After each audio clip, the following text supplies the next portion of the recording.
Bill Gates is currently financially backing the development of sun dimming technology, with the idea that sunlight would be reflected from Earth's atmosphere, which hypothetically should cool down the planet. The Stratospheric controlled perturbation experiment, funded by Bill Gates and launched by Harvard University scientists, want to spray these chemicals into our atmosphere. The scientists have said that this in turn would create a massive chemical cloud that would help bring down the temperature of the Earth's surface. At the moment though, many scientists are speaking out against this, saying that dimming the sun is something that we've never done before, and that if it goes wrong it could have massive irreversible effects.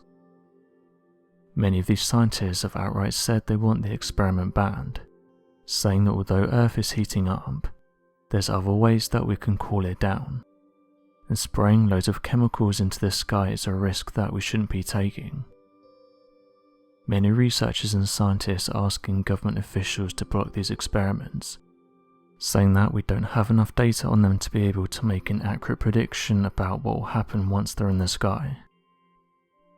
One paper that was recently published reads as follows: solar geoengineering deployment cannot be governed globally in a fair, inclusive and effective manner. We therefore call for immediate political action from governments, the United Nations and other actors to prevent the normalization of solar geoengineering. End quote. Rather worryingly, the project director called the whole thing terrifying. He said the following: the problem with this is even if it works, we have to continue doing it, and we don't know how that's going to affect everything else that's going on. The fact is, whatever opinions I or other people of my generation have about solar geoengineering, including people who think it should never and can never be used, we're not the ones who's going to decide. The decision we now face is whether to study it seriously, and from my perspective doing serious investigation of the risks, and how well it works provides the next generation with better information to make a more informed decision. End quote. To put this into perspective of how something so little like increasing or decreasing the temperature can have on everything, just an increase of 1 degree can cause heat waves like we've never experienced before, and create huge megawaves and storms that would destroy coastal regions, with the National Oceanic and Atmospheric Administration predicting that these giant waves and megastorms could cause trillions worth in damage, pointing out that in recent years 300 weather and climate disasters have cost over $2.1 trillion worth of damage.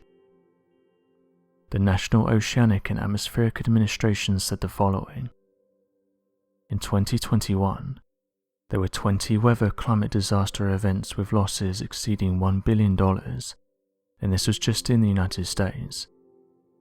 These events included 1 drought event, 2 flooding events, 11 severe storm events, 4 tropical cyclone events, 1 wildfire event, and 1 winter storm event. End quote. This isn't the only thing that Bill Gates is funding. The Gates Foundation has said the following message on their website: to bring about the kind of changes that will help people live healthier and more productive lives, we seek to understand the world's inequities. Whether the challenge is low-yield crops in Africa or low graduation rates in Los Angeles, we listen and learn so we can identify pressing problems that get little attention. Then we consider whether we can make a meaningful difference with our influence and our investments, whether it's a grant or a contract. End quote. Bill Gates has come forward in recent years with many interesting predictions. He's vocal about the issues we're facing in the world, and has said that he's trying to work with the world's best researchers in order to tackle these. Back in 2018, various news outlets reported that he started working on a microchip.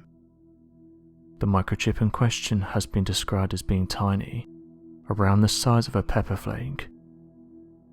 The idea behind this is that it would be embedded inside a patient and would be able to track their medical records, while also keeping them updated. William Grover, who works at the University of California, was given a grant from the Bill and Melinda Gates Foundation.